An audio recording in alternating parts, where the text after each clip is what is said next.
നമ്മൾ വാഴക്കൂമ്പും ചെറുപയറും കൂടിയുള്ള ഒരു തോരൻ്റെ റെസിപ്പിയാണ് കേട്ടോ നോക്കാൻ പോകുന്നത്. വാഴക്കൂമ്പിൻ്റെ ഗുണം ഞാൻ പ്രത്യേകിച്ച് പറയണ്ടല്ലോ.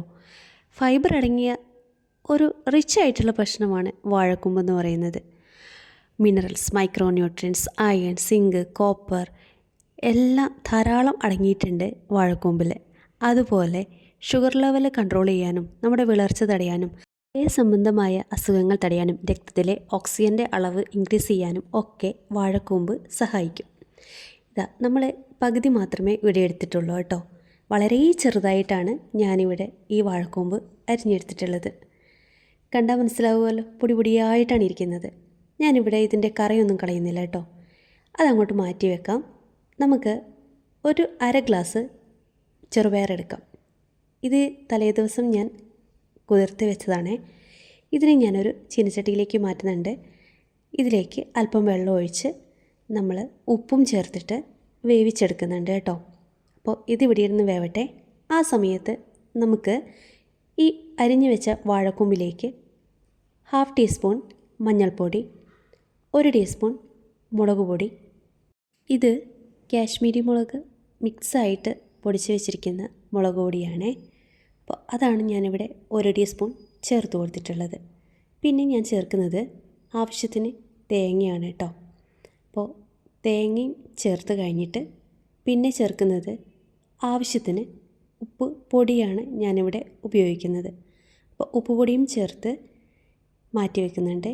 ഈ സമയത്ത് നമുക്ക് നമ്മുടെ പയർ വേവിക്കാൻ വെച്ചിട്ടുള്ളത് വെന്തിട്ടുണ്ടോ എന്ന് നോക്കാം. അധികം വെന്ത് കുഴയാതിരിക്കുന്നതാണ് നല്ലത്.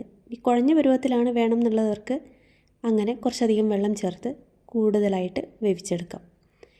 ഞാനിവിടെ നമ്മൾ കൈകൊണ്ട് ഒന്ന് ഉടച്ച് നോക്കുമ്പോൾ അത് ഉടഞ്ഞു വരുന്ന ആ ഒരു പരുവത്തിലാണ് കേട്ടോ നമ്മുടെ ഈ പയർ വേവിച്ചെടുക്കുന്നത്. ഇപ്പോൾ ഇതാ പയർ അത്യാവശ്യം വെന്ത് കിട്ടിയിട്ടുണ്ട്. ഇതിൽ കൂടുതൽ ഒന്നുകൂടെ വേവ് വേണമെന്നുള്ളവർക്ക് നമുക്കതുപോലെ വെള്ളം ചേർത്ത് കൂടുതലായിട്ട് വേവിച്ചെടുക്കാം. ഞാനിവിടെ ഒരു പ്രാവശ്യം കൂടി ഇച്ചിരി വെള്ളം ചേർത്ത് വേവിച്ചിട്ടുണ്ടായിരുന്നു കേട്ടോ. ആദ്യം ഒഴിച്ച വെള്ളം തികയുന്നില്ലായിരുന്നു. ഓക്കെ, അതിനുശേഷം ഞാൻ ആ പയർ നമ്മൾ അരിഞ്ഞു വെച്ച വാഴക്കൂമ്പിലേക്ക് മാറ്റിയിട്ടുണ്ട്. അതിനുശേഷം അതേ ചീനച്ചട്ടിയിൽ തന്നെ ആവശ്യത്തിന് എണ്ണ ഒഴിച്ച് കടുക് ചേർത്ത് കൊടുക്കുന്നുണ്ട്. ഞാനിവിടെ വളരെ കുറച്ച് മാത്രമേ എണ്ണ ഉപയോഗിച്ചിട്ടുള്ളൂ. കൂടുതൽ വേണം എന്നുള്ളവർക്ക് കൂടുതലായിട്ട് ഉപയോഗിക്കാം കേട്ടോ. അതിനുശേഷം നമ്മൾ ചേർക്കുന്നത് ഉഴുന്നുപരിപ്പാണ്. ആ ഉഴുന്നുപരിപ്പും കൂടെ ഒന്ന് മൂത്ത് വരട്ടെ. ഇതാ ഇപ്പോൾ ഉഴുന്നുപരിപ്പിൻ്റെ കളറ് ചെറുതായിട്ട് ചേഞ്ചായി വരുന്നുണ്ട്. ആ സമയത്ത് നമുക്ക് അല്പം കറിവേപ്പില ചേർത്ത് കൊടുക്കാം. കൂടെ തന്നെ ചതച്ച് വെച്ച ഒരു 3 വെളുത്തുള്ളി കൂടെ ചേർത്ത് കൊടുക്കുന്നുണ്ട്. എന്നിട്ട് നന്നായിട്ടൊന്ന് മിക്സ് ചെയ്യാം.